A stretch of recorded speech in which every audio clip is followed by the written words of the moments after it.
L'homme doit pouvoir distinguer le bien du mal. Et cela s'effectue surtout grâce à la lumière de la raison naturelle, reflet en l'homme de la splendeur du visage de Dieu. Saint Thomas écrit en commentant un verset du psaume 4.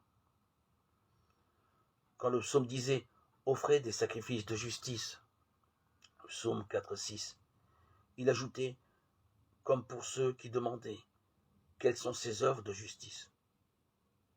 Beaucoup disent « Qui nous montrera le bien ?» Et il leur donnait cette réponse « Seigneur, nous avons la lumière de ta face imprimée en nous. » C'est-à-dire que la lumière de notre raison naturelle, nous faisant discerner ce qui est bien et ce qui est mal, ce qui relève de la loi naturelle, n'est autre qu'une impression en nous de la lumière divine. Voilà pourquoi cette loi est appelée loi naturelle.